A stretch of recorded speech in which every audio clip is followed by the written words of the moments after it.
feeling, attitude about reading. So I was this little mixed blood kid on the reserve, and mixed blood. My standard joke is, I'm half Ojibwe, half Caucasian, so technically that makes me an occasion. Or as I like to say, a special occasion, if not a memorable occasion.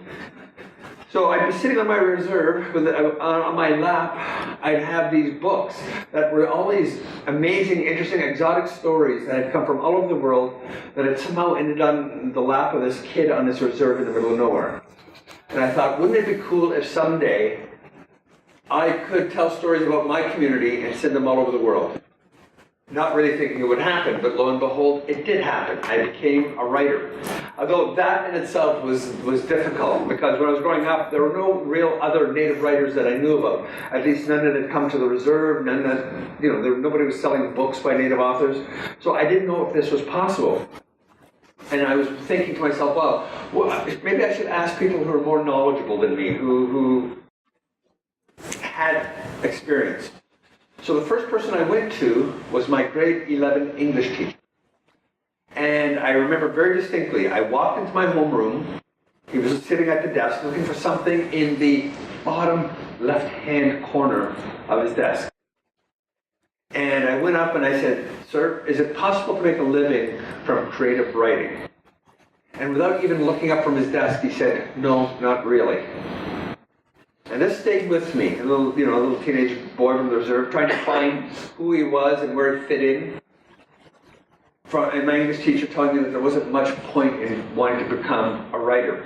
Now, I'm a firm believer that the best revenge is living a good life. So, the decades passed, I became a writer, I ended up traveling all over the world. And frequently, I do a lot of lecturing at high schools for both native and non-native youth. And so when I'm there talking with a lot of this youth, I'm standing up there, I'm talking to them, and I always say to them, there's one thing I can tell you, the one thing I can teach you, the only thing that you need to remember in walking out that door after hearing me talk is never trust your grade 11 English teacher. Second person I went to was my mother. I went to my mother and I told my mother I wanted to be a writer. And my mother looked at me with a very perplexed look and said, "Why do you want to be a writer? It's not going to get you anywhere." And again, that stayed with me. Why do you want to be a writer? It's not going to get you anywhere. And I understood where she was coming from. My mother had a great grade 8 education. Her first language was Anishinaabe and had spent most of her life cooking and cleaning for white people. So the idea of writing was just not on her radar. So the idea of me being a writer just made no sense to her. So again, believing that the best revenge is a good life, I ended up becoming a writer and traveling the world, always remembering that phrase. Why do you want to be a writer? It's not going to get you anywhere. So I ended up sending my mother postcards from all the places that got me. So I sent my mother postcards from India, Australia, China, New Zealand, Fiji, Mexico, Cuba, the Bahamas, England, Sweden, Finland, Holland, Belgium, Germany, the Czech Republic, Austria, France, Spain, and Italy, all saying, "Look where writing got me." So anyways, needless to say, I gave up wanting to be a writer. But the interesting thing is, as you know, I was talking about my grade 11 English teacher, so I was getting to that age where I had to try and figure out what to do once I graduated high school. And and another thing that was becoming, I told you how big my reserve was, 800 or 900 people. Small it was, and I told you how big my family was, so it became painfully obvious to me that I was related to practically every girl on my reserve. So that's as good a reason as any to go to college. So I ended up signing up to go up to college, and I ended up moving to a city of 5 million people, half of them women, none I was related to. And I liked those odds. So I ended up going for radio, television, broadcasting, which was like the stupidest thing I could go for, because I a lot of Native youth, I was inherently shy. Very, very shy. And the idea of taking up a career that basically involved me either going up to people or phoning people and asking them questions that were frankly none of my business. It was like the worst job I could get. But I ended up doing that, and I ended up kicking around Toronto, and so, and eventually, through a bizarre series of circumstances, I became a writer. Now, I want to jump ahead and talk about the process of writing, right? As you heard me say, I got involved in television, then I went to theater, and one of the reasons I started off in television theater is for a very interesting reason. I grew up right across from my grandparents, and during the summer, in front of my grandparents, there'd be a big bonfire, and trees all around, and chairs, and all sorts of people from the village would come and sit around the fire and tell funny stories. So I grew up listening to funny stories, and when it was time for me to go to bed, I went across the road, and back then we didn't have air conditioners. We were lucky if we had like screens for the window to keep the mosquitoes out. They'd still be telling stories and laughing. Also became my lullaby. Every night I would go to sleep to people telling funny stories and laughing. And that had an unusual effect on me. It made me want to tell funny stories that would make people laugh. So when I got involved in theater, theater and television, it became very, very easy for me because having come from an oral culture, I knew how people talked. I knew how people told stories. I know how people sounded. And if you look at television and theater, it's all storytelling through dialogue. And because I had that original background, it was actually very easy for me to master the art of television and theater once I understood the structure. And, okay, I'm getting that. Okay, first of all, most of us believe, or I believe, not most of us, I believe the contemporary native theatrical and literary renaissance began in 1986. November 22nd, 8 p.m. The wind was out of the east, and the Maple Leafs were playing badly. That's when a little play in downtown Toronto premiered at the Native Canadian Centre called The Red Sisters. And it revolutionized, in my opinion, the larger Canadian theatrical and literary community, and blew the doors off and allowed this flood of native storytelling to take over the stage. It provided the opportunity for the dominant culture to see and understand and to be a part of Indigenous storytelling in its contemporary format. So that happened, and then for about 10 years afterwards, there was this flood of really interesting, innovative, avant-garde native theater coming out that was like groundbreaking, that was just taking the world by storm. And the majority of it, not all of it, the majority of it was by people who'd never written a play before. But we were doing it again, as I said, because we had that oral culture. As somebody who has worked with a lot of up-and-coming playwrights, one of the number one problems of first-time playwrights is the fact that oftentimes all their characters sound alike. If you take away the names from the dialogue, they often all talk in the same way, the way their writer thinks they should talk. But coming from, and the old saying, no 2 people, 4 people, 8 people say the same thing the same way for the same reason. And because we grew up in an oral culture, we knew that, and we could create different characters through dialogue relatively easy. So then there's this explosion of native theater that hit Canada, and it's still happening. Now, at the time, I was kicking around Toronto. I was trying, doing contract to contract, doing a bunch of different things.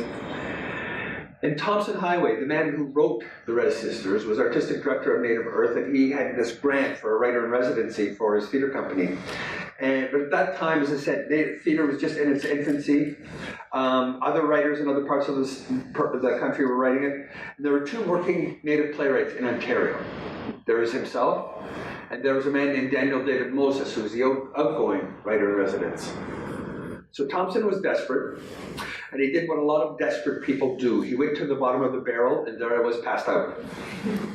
And he came to me to ask me if I wanted to be the writer in residence for Native Earth, having written 1 Beachcombers episode.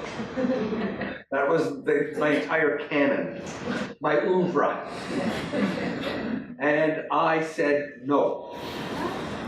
Because growing up, being educated on my reserve and later in nearby Lakefield, where we were bused to in our later years, I had been taught that at that time, theater was essentially dead white men. And I didn't know any dead white men. I didn't speak iambic pentameter, so I didn't care. But Thompson cheated. He said, look at it this way, Drew. All you have to do is sit through the rehearsal of 2 plays, maybe write a play at the end of it. It's 20 weeks work, and you get a big chunk of money every week for those 20 weeks. And I said, when do I start? So I'm one of the few people you'll meet that got into theater for the money. And that was my glorious introduction to the world of theater. And so I figured I've got to find out what's going on, I've got to understand what this new burgeoning industry is about. So I started to read as many native plays as I could. And I started to go and see as many native plays. And I noticed something really interesting. Almost all the native plays that were being produced, and coincidentally, all the novels and short stories and poetry that were coming out of the native community, were all dark, depressing, bleak, sad, and angry. All the characters being created were either oppressed, depressed, or suppressed. And I found that very, very odd, because I had been very fortunate to have traveled to over 140 native communities across Canada and the United States. In every community I've been to, I've been greeted with a laugh, a smile, and a joke. But I wasn't seeing this in our literature. It was all dealt with exploring and celebrating the dysfunctional aspect of the native community. And this made sense. Whenever an oppressed people get their voice back, chances are they're going to write about being oppressed. So that's what was happening. It was a cathartic thing. There's actually a line in the introduction to Thompson Highway's play, The Red Sisters, that says, before the healing can take place, the poison must be exposed. And I think that's what was happening during those early years of native theater, native literature. The poison was being exposed. All the byproducts of colonization were being discussed on the stage. I like to refer to it as PCSD, post-contact stress disorder. So that's what was happening. And I remember coming once from having discussions with Aborigine writers in Australia, Maori writers in New Zealand, and to a lesser extent, Dalit writers in India. And it became apparent that when you're at the bottom of the social hierarchy for hundreds, or in the case of the Dalits, thousands of years, and you're finally given the opportunity to write your story, chances are it's not going to be a comedy. You're dealing with that catharsis, with exposing the poison. So I was watching all this stuff coming out, and as I said, it was necessary. It was, for the healing to take place, the poison must be exposed, and as I said, it was all part of the process of healing, but it was seriously depressing. I remember talking to 2 Native women coming out of 2 different plays in 2 different cities. I said to them, what did you think of the plays? I asked them the same question, and I got the same answer. I don't think I'm going to go see any more native plays. I'm tired of being depressed. And that was in the native community, and to a lesser extent in the non-native community. So I began to notice this, as I said, and we began to be obsessed with all the evils that were part of the Aboriginal experience. And while I understood all this, it was all very important, I just thought, is that all there is in the native community? Art, like anything else, should reflect the many different facets of a community. And we are not all dark, depressing, bleak, sad, and angry. That is just part of the healing process. But there's more, so much more to us than that. And I remember having a conversation with an elder on the Blood Reserve in Alberta. I was talking about this, and he turned to me and he said that, in his opinion, for Native people, humor is the WD-40 of healing. And I thought about that. Humor is the WD-40 of healing. That's such a cool saying that's almost t-shirt worthy. And that stayed with me, and I thought, yes, again, looking at that earlier statement of Thompson's, before the healing can take place, the poison must be exposed. This is the other saying, humor is a WD-40 of healing. So the poison had been exposed, and now let's deal with the healing.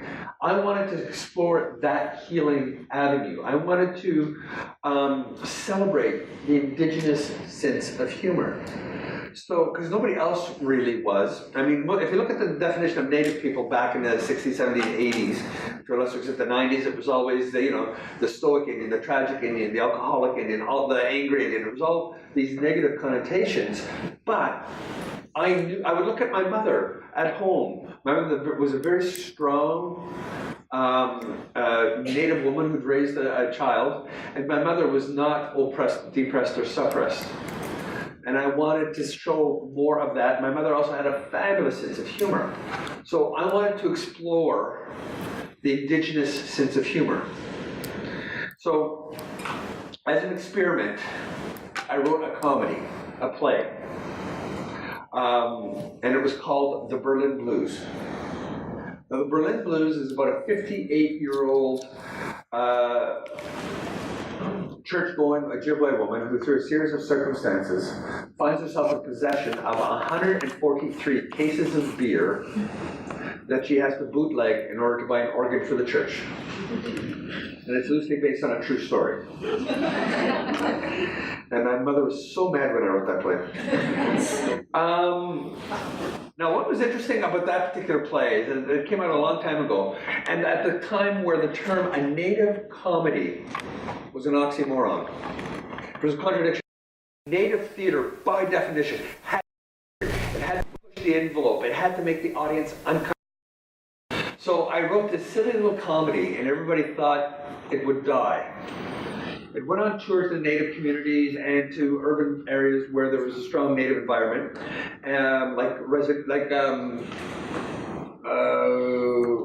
friendship centers, etc. But about a year later, I got a phone call from somebody who said, we read your play and we'd like to produce it. And they were part of a theater company located on the shores of Lake Erie in a town called Port Dover. Lighthouse Theater. And they said, we'd like to produce it. And I went, cool, great, wonderful. I can make me some of that Caucasian money. And we started working on, so we did the normal thing, auditions, rehearsals, and we went down there, and the show opened in this wonderful theater they had, Lighthouse Theater. And the theater seated 311 people, and it was opening night, so we're there, lights go up, play starting. My play comes out, 311 people here, The Bootlegger Blues, a comedy, absolute silence, nothing. Off in the distance, you can hear coyotes howling. Tumbleweeds went across the stage. And I was thinking for two things. One, there goes all that Caucasian money I was hoping for. Secondly, maybe there was some disconnection between native humor and non-native humor. Maybe they didn't get it. And I was puzzled, I was concerned, I was worried, and I was sitting there. Because, as I said, it was a comedy. And I even made sure they put the word comedy on the poster. And the actors did a great job, the director did a great job, and let's face it, the writing was brilliant. But nothing. Absolute silence, except for about 8 people in the balcony to my left. And I looked over. Now, what I'm sure most of you know, the interesting thing about Port Dover is 20 minutes away from the largest First Nations community in Canada. A place called Six Nations, with over 25,000 First Nations people. 2 of the actors were from Six Nations. And so every performance, there were 4 to 8 to 10 brothers, sisters, parents, cousins, aunts, uncles who'd come and see them in the play. And they were, in this particular case, they were congested in the balcony to the left, and they started laughing the minute the curtain went up. And I watched them, and the most interesting thing happened. After about 5 or 8 minutes of the play, the white people around them started to laugh. Another 5 minutes went by, another group of white people in a circle around them started to laugh. And the more I watched, that circle got bigger. It was like throwing a rock in a pond, and the circle got bigger and bigger as more and more people laughed. And by the middle of the first act, everybody was laughing. And what it was, at this time, this was during an era where political correctness was at its peak. And these people had all been taught that you don't laugh at Native people. Do you know what these people have been through? And so they're here, and all Native theater had been dark and depressing and bleak, so they were there expecting to be made to feel guilty. Instead, this was a comedy about Native people and beer. So what was happening is they were waiting for permission to laugh. I don't think they knew it. I didn't know it. Nobody knew it. But once they saw the Native people laughing, they knew they could laugh. So everybody started laughing. As I said, by the middle of the first act, everybody was laughing. Play became a big hit, and I had 3 or 4 other plays there over subsequent years. But it was a really interesting experience. Second comedy I did was called The Baby Blues. How many people here have been to a powwow? Okay, almost everybody here has been to a powwow, so you know what it's like. So this is a story of an aging powwow dancer, a fancy dancer. He's getting too old to win anymore, because as you get older, your knees and your lungs begin to go, but he refuses to recognize the advancing years. He still dances, he goes from powwow to powwow, trying to win enough money to get to the next powwow. He's just a party animal there to, to have a good time, to dance, chase women, party, all that sort of stuff. No restrictions, just lives out of his truck. I don't know if you have people like that in your culture. But he goes to this one powwow that he hasn't been to in a long time. He sets up his, this one reserve he hasn't been to in a long time. He sets up his tent, he's putting it up, and he sees a beautiful young girl down by the river. He goes down, starts to sweet talk her, and through the conversation, both we and he discover it's his long-lost daughter from his last trip there 18 years ago. Now, don't you hate it when that happens? So he tries to get out. He runs into the mother who sabotages his truck and won't let him leave until that weekend he can come up with 17 years back child support. Again, don't you hate it when that happens? So that's The Baby Blues. And the interesting thing about that is, and again, another time I got a phone call from somebody who said, we read your play and we'd like to produce it. And I said, okay, great, send me the check. And they said, no, you're going to have to help us translate it. And I said, translate it? Well, where are you calling from? And he said, oh, I'm sorry, we're calling from the University of Venice, Italy. And I went, Venice, Italy, that's a place with water for streets, right? And he said, yes. And I said, why does the University of Venice want to produce my play? Because again, I'm thinking it's about an aging fancy dancer, a Lothario, party, chase women, nothing to hold them down, no restrictions, just here for a good time, not a long time. And he said, I think it's something Italians can relate to. So we ended up taking time to translate it, and they produced it. And I didn't get to Venice for about half a year afterwards, but they sent me this thing. You may remember this from your ancient history class. It's called a videotape of the production. And it was one of the most surreal things I've ever seen. You have my powwow play, and I don't know if there are any Italians here, if I'm saying this correctly, in an Italian teatro. And so, a powwow. The set design of the powwow is designed by Italian set designers who've never been to Canada or First Nations community. The powwow costumes are designed by an Italian costume designer who's never been to a First Nations community or a powwow. And all the actors are Italian actors who've never been to Canada, a First Nations, or a powwow, and they're running back and forth across the stage going, Il powwow! One of the most unique cross-cultural adventures I've had. The third one was called The Buzzkin Blues, and it was an elder's love story. But I'm running out of time here. I'm going to skip forward to the fourth one, which is called The Berlin Blues. Now, The Berlin Blues is about a German business conglomerate that comes to a small central Ontario native community wanting to build the world's largest native theme park, which consists of bumper canoes, a 44-meter high dream catcher with interlacing laser beam webbing that keeps killing all the birds. And the big draw is a production of Dances with Wolves, the musical. So, now this is all based on my adventures in Germany. As I'm sure some of you are aware, Germans have this bizarre fondness for native people. Just absolutely bonkers, based on the writings of a 19th century German writer named Karl May, who wrote a series of romanticized westerns named Winnetou and Old Shatterhand. And as a result, I have done 16 lecture tours of Germany. Of course, and the irony being, I look more German than native. So I go over there, and all these things would happen. I mean, again, I'll jump to the fun parts. For instance, I was in a hotel. I was going to give a lecture somewhere. I was killing time. I'm standing there looking around, waiting for my ride. And any hotel or motel you've been to, they have brochures, they have cards, interesting things to do in the city.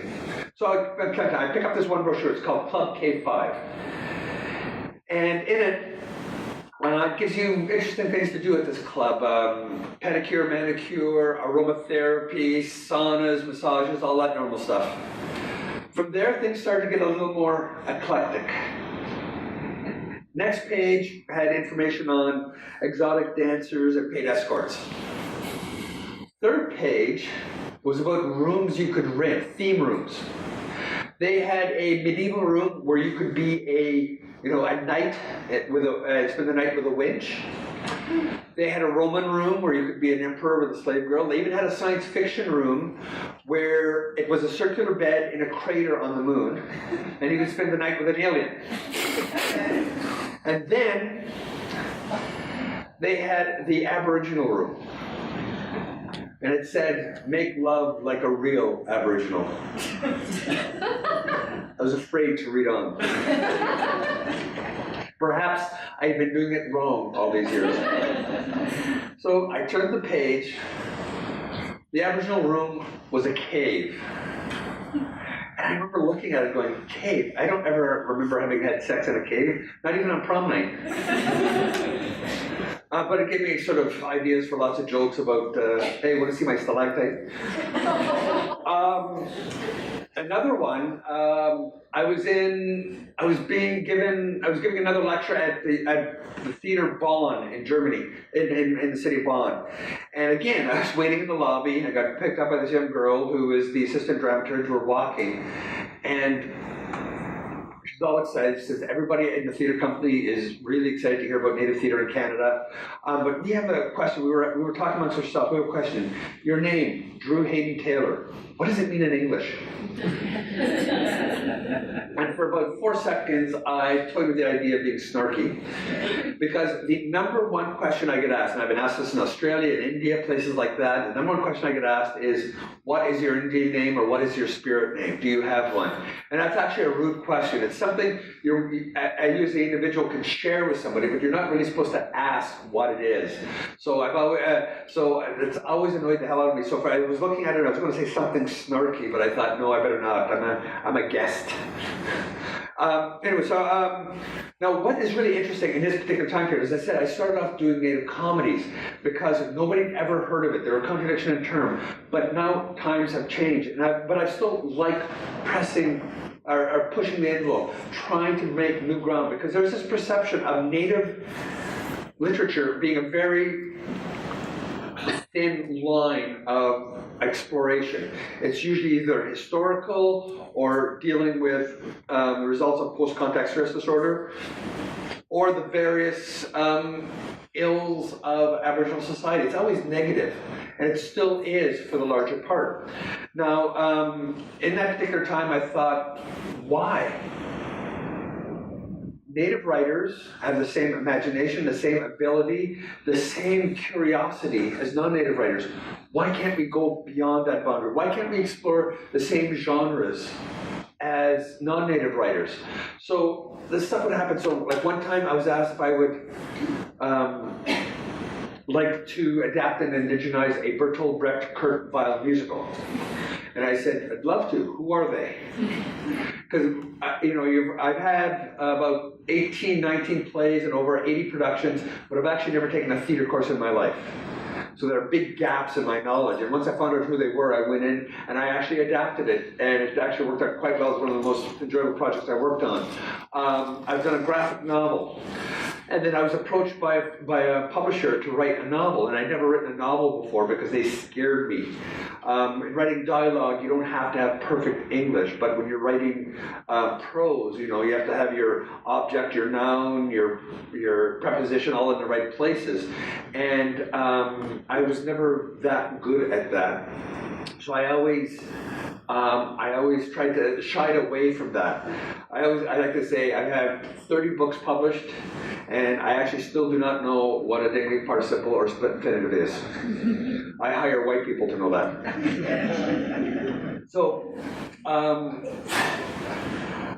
So anyways, they asked me to write them a novel, and I wanted to write a novel, and I was thinking about what could I write about. And then I remember I had written a play 10 years earlier that didn't go anywhere. It wasn't very good, and I didn't know why, and I didn't want to work on it. It just annoyed me because normally I can make things work, and this one didn't work. And then I remembered it 10 years later when I got this offer, and I figured that's why it didn't work. It was not meant to be a play, it was meant to be a novel, but I wasn't ready to write that novel yet. So I decided to turn it into a novel, and that novel ended up being The Night Wanderer, which is a novel about a native vampire. And I know what you're saying, oh God, not another native vampire novel. There's so many out there. So at the time when it was coming out, everybody was going, a native vampire, is that possible? Why not? My other novel, Motorcycle and Sweetgrass, has been described as magic realism. The native vampire novel, the way I describe it is I wanted to, after years of having many of our stories culturally appropriated, I wanted to culturally appropriate a European legend and indigenize it. I did a native vampire novel. With this one, I wanted to take a character from traditional, many different Aboriginal cosmologies and contemporize it. I did. I became Motorcycle and Sweetgrass, where the central character is the trickster, Nanabush, who comes to a small central Ontario First Nations community, looking like a white guy so no one will recognize him, and riding a vintage 1953 Indian Chief motorcycle, just sheerly for the irony value. So when all that was happening, again, people were sort of going, this is not traditional native literature. I do a lot of lectures and a lot of stuff in Europe, Can Studies and Can Lit. And there's some people over there who don't like my stuff because they say, why do you write papers on his work? All he does is humor. But I think it was either Polygon Allen or Leslie Marmon Silko, one of those brilliant native authors with 3 names, who said, oftentimes the best way to know a people is through what makes them laugh. And again, as I said, I also like the healing aspect. So things today are vastly different than the way they used to be. My second newest book, I had a book out a month ago, it's a play, that's my 30th book, called Crees in the Caribbean. But in October, my new collection of short stories came out. It's called Take Us to Your Chief, and it's a collection of native science fiction short stories. And I was asked why, and I said, why not? Why can't we write science fiction short stories? And it was mentioned here earlier, as who can write about first contact, about aliens landing better than native people? And I deal with that in it. So the whole concept of exploring, expanding the genres and the boundaries of what is native literature is changing. A friend of mine, Katriakawinzi Dan, has a book out which is a collection of international indigenous erotica. We like to think of it as 50 Shades of Red. A guy named Daniel Heath Justice, who's a Cherokee from the States but lives in Canada now, has written a trilogy of books which are about our sword and sorcery book, elves and magic, and he's done those stories as influenced by his Cherokee heritage. And Tom King, who we all know and love, when he's not busy writing award-winning novels and nonfiction, his hobby is writing murder mysteries. So again, why not? Why can't we explore the different boundaries of what native, is perceived to be native theater? Right now, I just finished auditions. I've got a play opening at the National Arts Centre in Ottawa in October. I was asked to write a play about John A. Macdonald from the Aboriginal perspective. And I was debating how to approach this, and I just decided, well, that Hamilton play in the States is doing pretty well. So I've now done it with a whole lot of contemporary music in it. So it's like Hamilton meets Rock of Ages meets a history lesson. So I'm playing around with the genres because that's what makes writing interesting. You know, it's like evolution. If anything remains the same and stagnant, it will die. We have to explore, we have to expand, we have to proceed in a new direction in order for our literature to grow. A traditional storyteller once told me, we need new stories as much as we need the old stories. So that has always been my path as a contemporary storyteller. So thank you.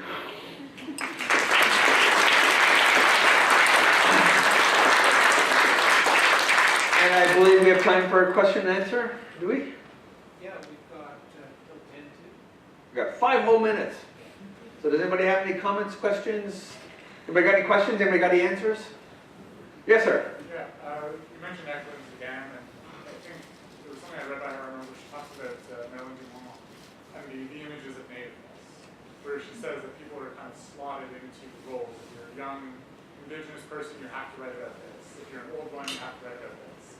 And it seems like very early in your career, at the outset, you decided not to fall into those stereotypes. And I just wonder, like, what kind of pushback you had from publishers? I have not actually had much pushback from publishers. It's been kind of interesting. The fact that I started out doing comedies had a bit of a fallback because, again, everybody thought native literature had to be angry. The science fiction book, I actually took it to 2 other publishers who didn't think it would fly. And finally I took it to Douglas and McIntyre. They loved it and have published it. So all in all, no, I haven't really received much feedback. Like, I like to think the quality of what I write will sell itself, regardless of you know, the fact I may have a status card or whatever. But the fact that I work in so many different genres, as a result, I have like 5 or 6 different publishers for depending on what I'm writing. So I've been very fortunate in that way. Yes, ma'am. You said you read a lot growing up. Yes. Can you remember anything that was special to you that you read? Actually, yes. When I talk about like angst-ridden youth literature, right? I think most of the crowd breaks up into 3 categories. They're either the To Kill a Mockingbird, or Catcher in the Rye, or The Outsiders. I'm an Outsiders person. I read that every year for about 5 years. And the thing is, one of the things I talk about native humor is the fact that true humor is universal. What makes me laugh will make you laugh. What makes you laugh will make me laugh. And the best metaphor I know for that is like, it's like cooking with chicken. You have tandoori chicken, you have jerk chicken, you have chicken cacciatore, it's all chicken, but it's the spices you use to cook that chicken that gives it its cultural uniqueness. Same with literature or humor. With humor, I often talk about that movie, My Big Fat Greek Wedding. I saw that movie, I loved it, and I loved it because I related to it as a native person. Whenever I would take a non-native person home to my family, same thing. You heard how big my family was. Big, boisterous, loud, overwhelming. And my date would always be overwhelmed by the size of my family. So I related to that movie about a Greek family from an Ojibwe perspective. Same with The Outsiders. The Outsiders were about outsiders, people at the bottom of the social hierarchy having to deal with those further up the hierarchy chain, dealing with preconceived ideas, dealing with cops and stuff like that. So that particular book had a unique, again, resonance for me And that was my default book that I really, really loved and related to. Yes, ma'am. Yeah, I'm glad you got into the TV and radio broadcasting. Now, just tell you why. I grew up with two snowy channels, Canadian channels, and I tried to go to Algonquin for the same program and was weeded out by the admissions test where they were asking if you knew the anchors for US broadcasts, and I was like, you know, that's, yeah, but I'm glad you got through, because I'm sure that helped you on your... It helped. Of course, at that time, you know, within 5 years, all the technology I'd learned was outdated. Yeah. Okay, one more question? Yes, sir. Struck by your comment about German reception. Yes. My father's Swiss, and relatives in Austria, Germany, and Switzerland.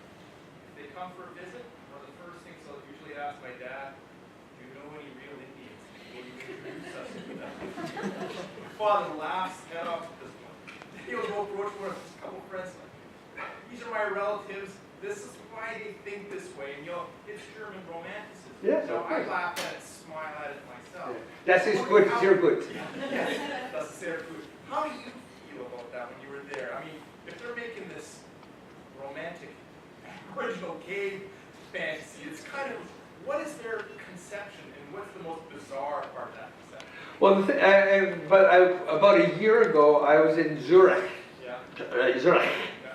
And they have a museum in Zurich specifically geared towards North American Aboriginal culture.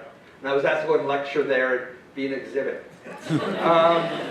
So yeah, and I walked by a children's bookstore, and the whole window was full of children's book about North American Aboriginal people. And I took a picture and I tweeted it. And you know, I just stand there and I just saw, this is, you know, we're not that exotic. Do you find it offensive or do you just find it comedic?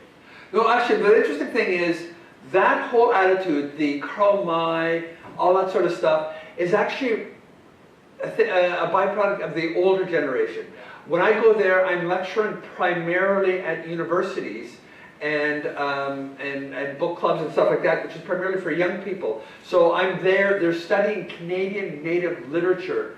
So the general, like as I said, I've been going there for about 20 years, so basically almost everybody under 40 should know the reality now if they've taken it. They made another Winnetou movie, did you hear?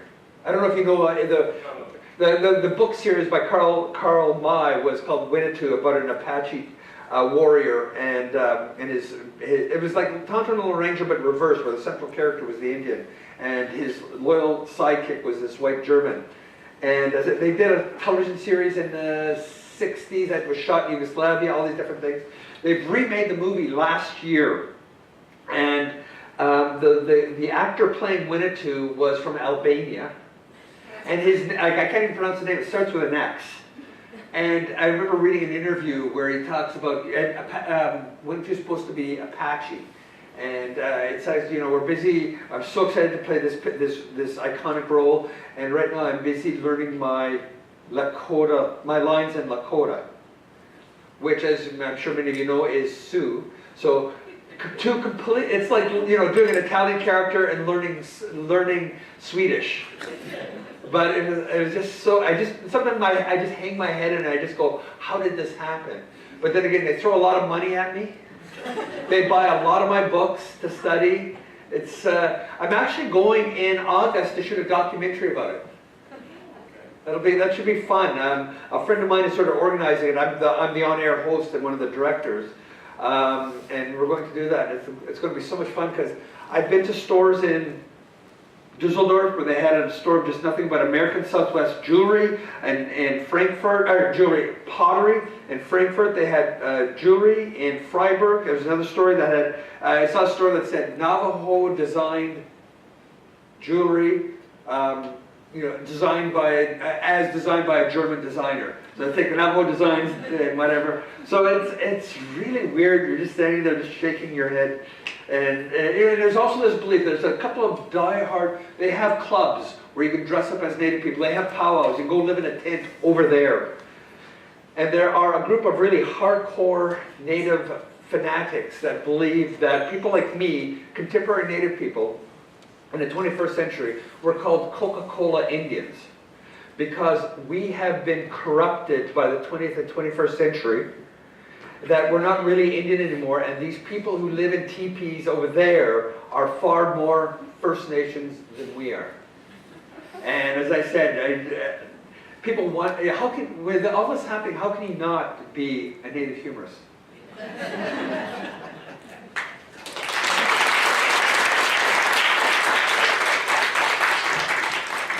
Thanks, Pete, that was terrific. Thank you for coming. And there are books over there for sale. Yes.